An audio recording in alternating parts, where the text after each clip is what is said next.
I'm Daniel, the CEO and founder of Elite Advertising. We are. Do I have a clicker? I think I need one. Thank you. All right. Yeah, I'm going to talk about B2B sales with LinkedIn advertising. We are an agency focusing only on LinkedIn advertising for companies. We're one of the first certified LinkedIn agencies in the world, and we are very proud of that. We are growing pretty quickly. And yeah, today I'm going to talk a little bit about the strategic part of LinkedIn and what the possibilities are when you have a good case, and of course showing how you can increase your B2B sales. So let's get to it. This is me. I have a picture of it. Let's get moving from that. What I'm going to talk about today is about LinkedIn versus Facebook. A lot of you guys know Facebook.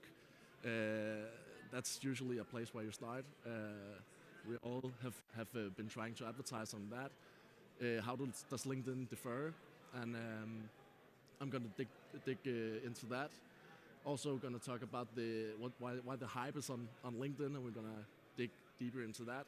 And what determines if you win on LinkedIn? When do you have a good case?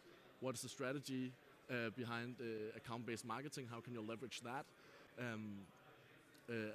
And also hyper-relevant marketing, sales-improving flow, and talk a little bit about call to actions and how you can leverage that on sales and marketing. So a lot of things. I'm trying to get everything cooking in a small amount of time.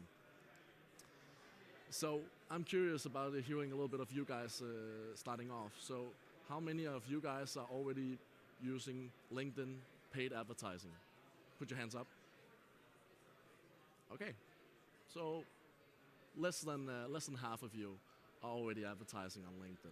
So it's good. There's a lot of new ones who haven't tried it yet. That means that it's a good presentation, because we're actually gonna not dig so deep into the technical part of LinkedIn. So let's just start off by saying TV commercials. We all know that works, right? We know that can be scalable. Probably a lot of us is within marketing or founders, and we've seen that work for companies. So what if you could do TV commercials, but only for a very specific audience? If you knew that only your target audience, your core target audience, was seeing your ads and seeing your TV commercials, wouldn't you pay a lot of money for that? I think a lot of people would, especially if we're in B2B companies. So I'm going to talk a little bit about how we can actually do that. But first of all, we can look at what is our targeting options, and I'm going to dig deeper into that. But basically, everything that you have filled out on your LinkedIn profile is targetable.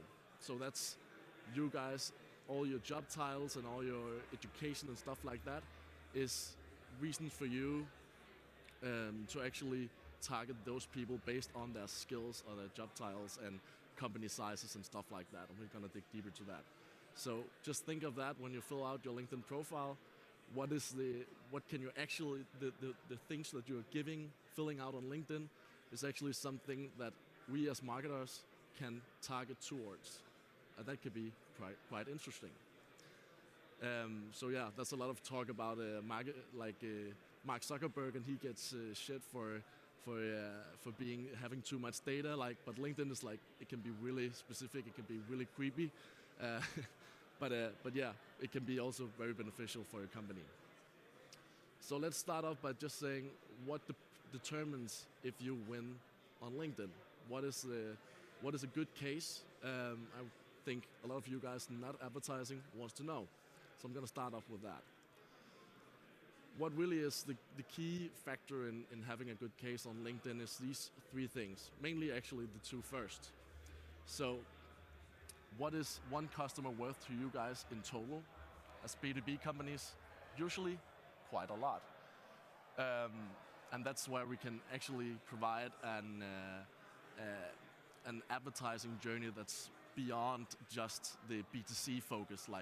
Buy these pants, you have one ad to prove that they should buy these pants. In B2B, we can create a longer journey and a tail of different messages that provide value to your customers. So if they have a higher value, that means we can create a longer customer journey on LinkedIn. Then the audience, is that easy definable? If it is, compared to what is the knowledge we have on LinkedIn, I'm going to dig deeper in the targeting options on LinkedIn. That's a good thing. If it's all companies, like every company in the world is interesting to you guys as customers, it can also be a very good thing. And lastly, but not most importantly, that's actually the value, because if you have a high enough value, you should advertise. It's just depending on the budget that you should be using. So actually I've summarized it just very shortly here in the values. So if you have a value beyond 2,000 euro for one customer, we usually see in 93% of the cases that you should be advertising on LinkedIn. It really does just depend on your size of the audience, on how much you're going to be on that platform, how many money you should invest. Maybe you should do it yourself, maybe you should create a scalable funnel for it. And yes, if the audience is every company or easily definable on the metrics that I'm going to show you later, it's also very interesting for you guys, and I think you should do it.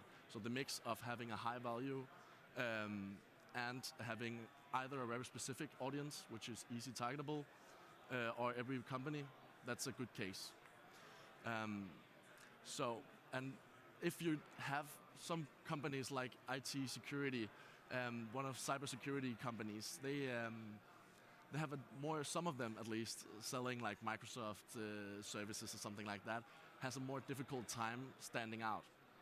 And there's a lot of companies selling the same thing. So in those cases, we see that edge have to be very good. It has to be better than just, you have to have a good product that differentiates a lot. Better than just saying we got better customer service than our competitors. That's not enough. So what you can do is, if you don't have that much differentiating product, you can do a lot of more showing thought leadership. And we see thought leadership is a scalable way. Doing white papers, we all know about white papers or ebooks, guides, and webinars. So what data do you get from LinkedIn versus Facebook? Let's dig very deep into that. You guys already have a feeling about it, as what I've been telling you. But what data you get from Facebook is what you see here. When advertising, of course you get reach and clicks, and you can see that. But what do you know about the audience that you're reaching? And there you can see the age. So what age group are they within? What is the gender of the ones who are seeing your content? And what is the location?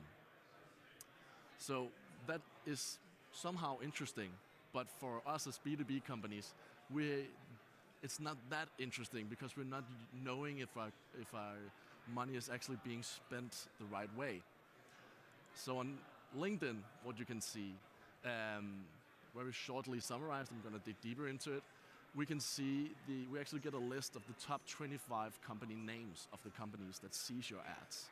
So those who have seen your ads the most times in the top 25, you can actually see the names of them. And you probably know who in the companies you have been targeting, if you've been targeting well. So you can actually contact the companies that have seen your ads. That is interesting for a lot of B2B companies. Job titles, you can see that as well. Also the top 25 job titles. I'm also going to show you that. Industries, location, company size, decision power, in seniorities. And of course you can also see the same as on Facebook. So what can you see in the job titles, for example? I've seen it here. Yeah, it's a little bit broader than actually it is on this screen, but what you cannot see is what it says in the left side. It says the name of the job titles. So all here you can see the owners, managing directors, board members, chief executive directors, and in the bottom you can see marketing directors and sales managers. That's from our own marketing. And from every job title you can see here, you can see how many of them sees it, and how many of them clicks on it, and how many, and what is the click-through rate based on that. And that is interesting to optimize based on where do we see a high click-through rate and where do we see a low one, and is the low click-through rate, is that is the job titles that has that, are they even interesting for us as getting as customers, or should we not focus on them? Or otherwise, maybe we should create a campaign specially for those people. And I'm going to talk about that also. So when looking at, for example, these three, that is the founder here, and I don't think it's difficult to see, yeah, but that's founder here, and it's marketing coordinator here, and it's sales manager here, with the different CTRs. I've summarized them here. We can say, okay, founders is the most of the people that we're reaching. So let's if we only have a 6% CTR on that, then we want it to be as high as the marketing coordinators. Maybe we have an ad that's really good towards the marketing coordinators, but it's not good enough towards the founders. Because if we know the founders, they have the value and they usually convert when having a meeting, then we should create more conversions and more campaigns towards those people. And that's an interesting way of optimizing.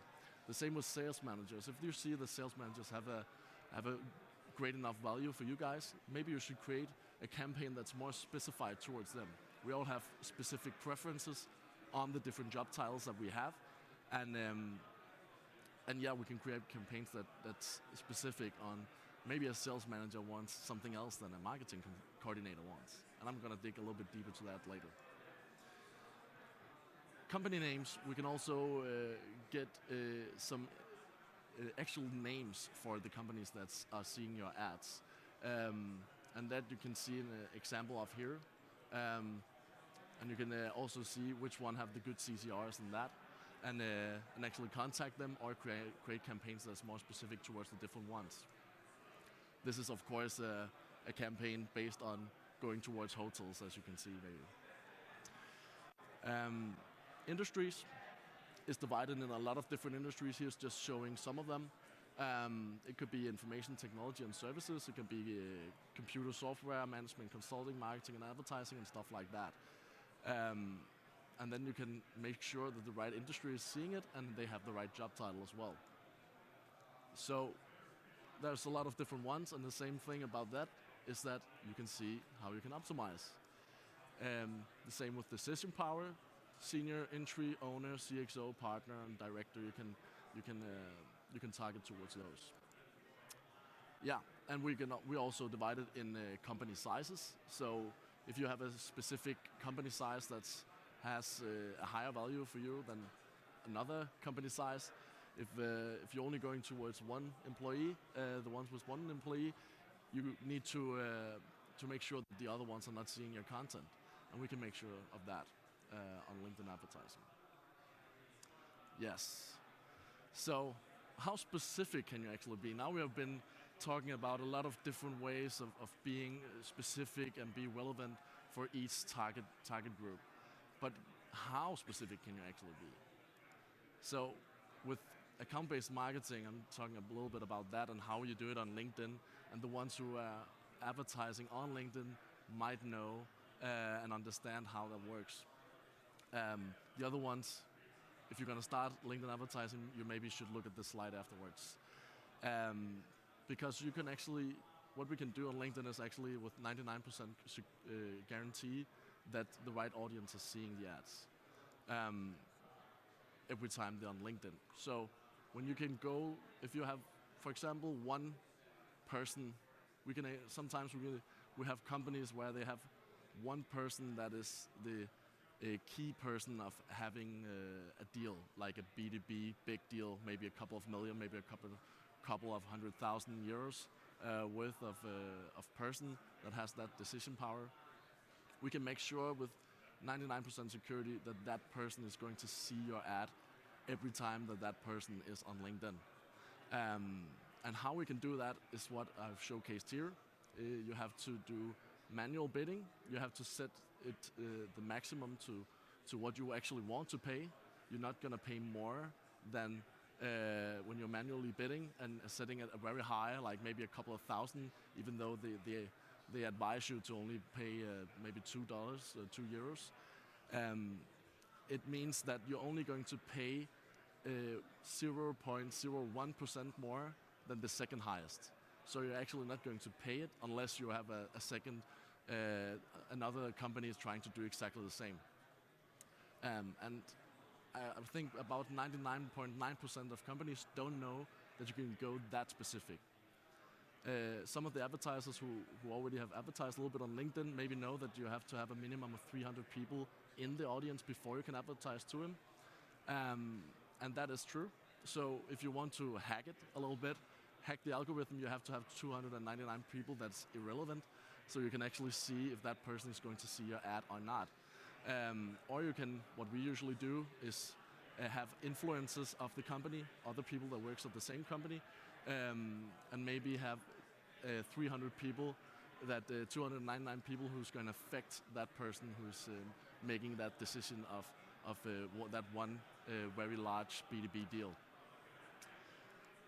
So that is one of the ways of getting super specific. So that's not the usual case. That's the case when you have very, very high value for one customer, and that's not the case in every B2B company.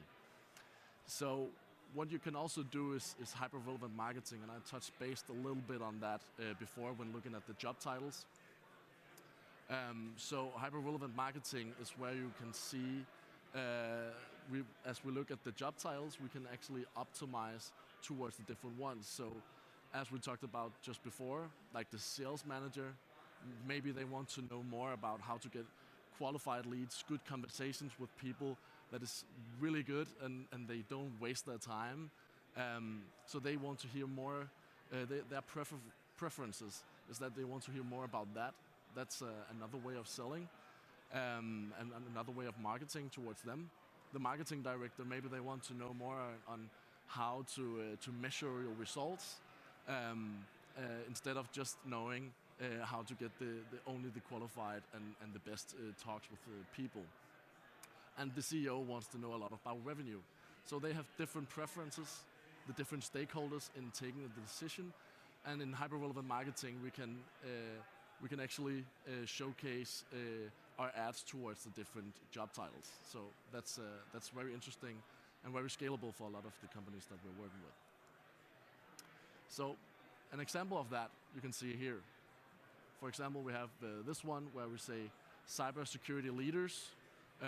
Over 95% of attacks on enterprise networks. So we know that we are targeting towards the cybersecurity leaders, the IT managers, IT directors, and we're actually calling them out in the ad. And when we do the mix of those things, we're going to increase the CTR a lot, and I'm going to showcase you that as well. And we also have that in another example here is in architects, interior designers, and hotel managers as well. So when doing this test, LinkedIn has exactly the same ad, testing out what if they have marketers. They were targeting marketers as well, but what if they have marketers first? Only that one thing of a difference in the entire ad. What does that change in the performance? What is the CTR difference in that? How many people do you think it's more than 50%? Put your hand up. Some of you, yeah, half of you. It is actually more than 50%. It's 53%. So it's actually quite a lot. Like one word, just in the description of the ad, like what you usually think is not that important of your ad, can be extremely scalable. Like if we can get that better CTR in all of our ads, we're going to do it. Like we're going to have a lot more leads. We're going to have a lot more scalable marketing. So we also have sales improving flow. This is another strategy, and that's when we look at the sales. That usually for the teams and the what's it called, companies with sales teams already, or maybe they have founders that are doing the sales. And we look at, we actually did a test on this as well, and that was a test for a company that that have like 10, 20 people in their sales. Only doing that, they only did cold calling, calling out their potential customers, having a list of calling, and did that every day to get their new customers. That was the only way of generating revenue in the company, and I know that's the case for a lot of companies. So what we did was testing it out. We tested out with 500 companies that they were going to call.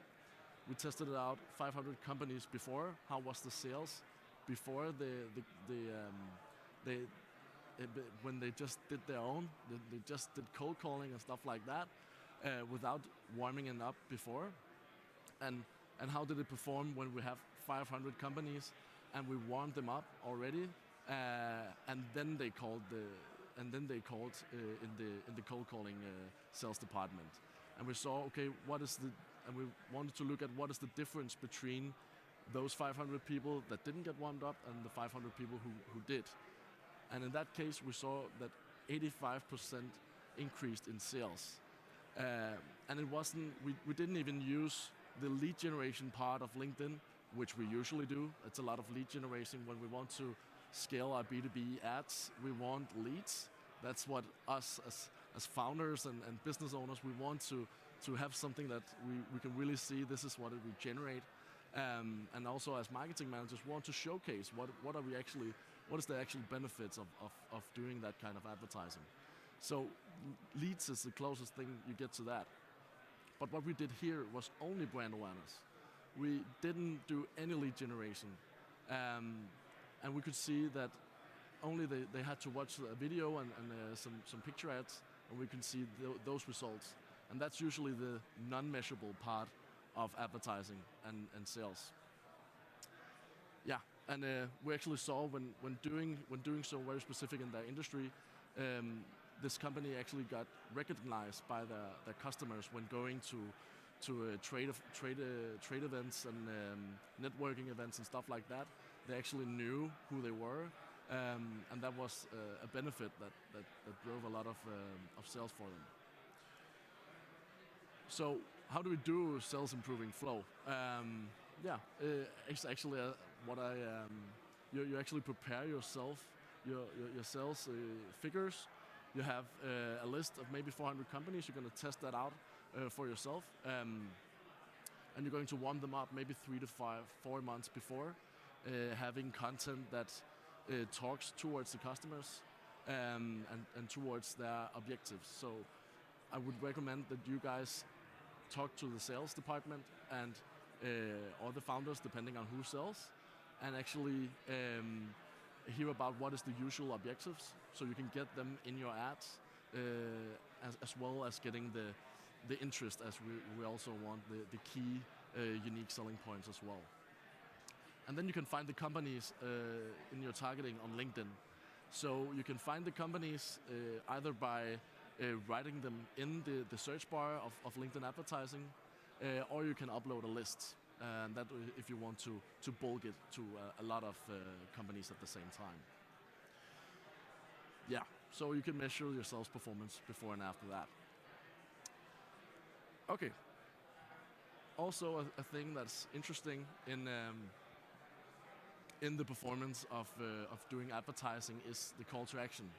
Not just the bottom call to action, like learn more or sign up and stuff like that, but what is the overall goal of the campaign? How do you actually talk about it? So let's look at this. You can see here we have two completely similar ads as well, the same one as you saw before. The only difference is how do we frame the call to action. It's the same thing. We're going to send them. Here in number one, we say it's a guide. In number two, we say it's an ebook. How do you guys think the performance is based on that? If you think that it's the guide, I want you to put your hands up. Okay. And if you think it's an ebook, I want you to put your hands up. Yeah, and the West is the one that don't want to to say what they think. Um, okay, let's look at what is the best one. It is the guide.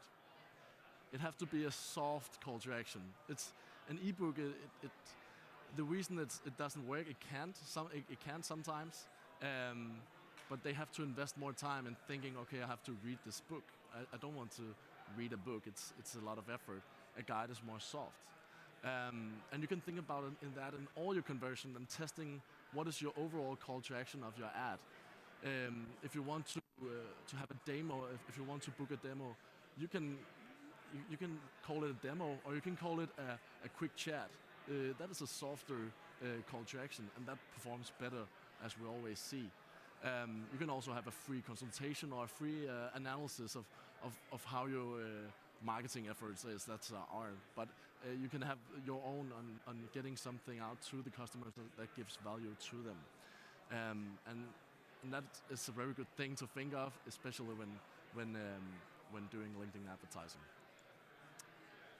Okay, so when we look at sales and marketing, what is the best practices in that? And I tried to condense it a little bit so that bear with me. There's a lot of information, but I'm trying to do my best here.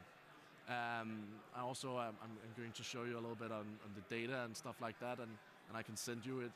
I can send you the Excel sheet if you want that afterwards. So just the summed up way of doing sales and marketing and the benefits of doing it and how you should think about it is, of course, that you have to talk a lot with your sales department. That is the key. So you really want to know about the entire process.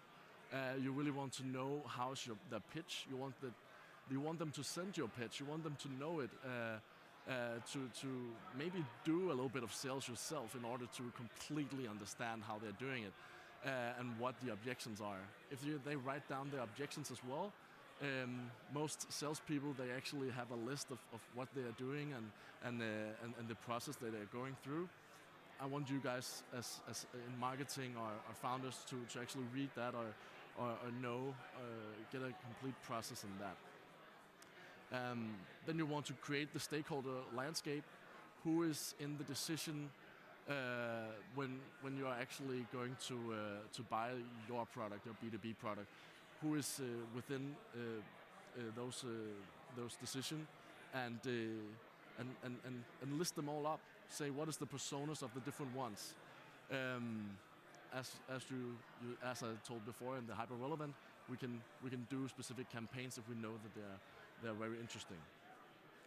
Then I want you to regularly talk to the salespeople about the lead quality. It's very important. And I want you to test the different sales unique selling points. So I want you to ask them what is the best unique selling points about the product that you use and that you have a good feeling about. And maybe they have 8 different things of saying. Maybe they have a lot, and maybe it varies depending on the size of the company, on the people they're talking to as well. That's also interesting for us to know. But if we have maybe 8 different ways of talking about our product in just a very short sentence, we can test that out. We can test what is the best one, and we can actually send the data back to our sales department so they can see, okay, when we are going towards hundreds of thousands or tens of thousands of people in our target audience, we can see that mainly they are reacting to this unique selling point. Okay, cool. That's good knowledge for the sales department, and we're going to help them as well. And then we can warm up the prospects before the sales make contact and the sales improving flow. We can prepare markets for events or fairs.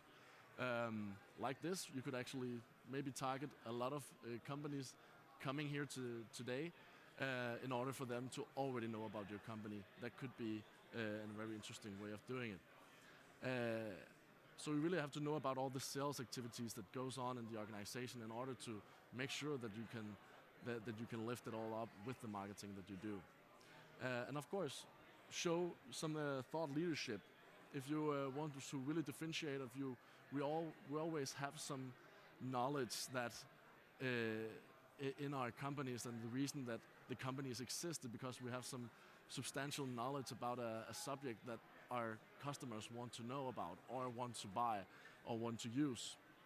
And we can provide that content through a webinar maybe showing if you guys have a software or tool, maybe you can show more software that solves a similar problem, not just the one only problem that you do, and they know we're going to see a webinar only about how we are doing this one problem solving, but maybe a more broad problem, and then you can include other companies as your recommendation and get a good network with them. We can also see that can be very, very interesting, especially in doing webinars and white papers.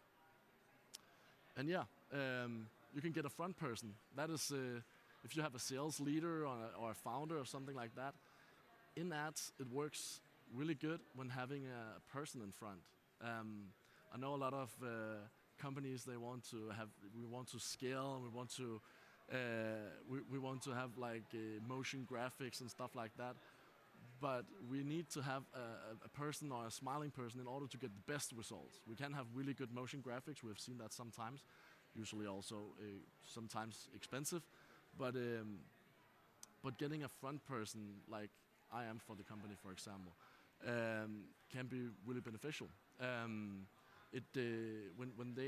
you're scrolling through LinkedIn in your feed, you usually mostly stop, or at least, and a lot of the ones that we are targeting at least, are usually stopping because they're seeing maybe a face or something interesting. And a face makes you stop. A smiling face makes you stop even more. A smiling woman makes you stop even more, and that's in the borderline area, but it's actually what we're seeing in the data. And yeah, I would recommend you to do so if you have one salesperson or you have one founder that wants to show themselves. Alternatively, of course, the motion graphics and the animations can work as well. But it's more difficult. It's more high reward, much failure usually.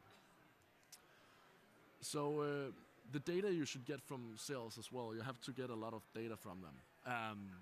And that is also, of course, some of the data you get from your marketing as well. So the cost per lead is of course an important thing, and leads is also what we usually want, or cost per sign up, it can be that as well. Then we have to have a cost per marketing qualified lead.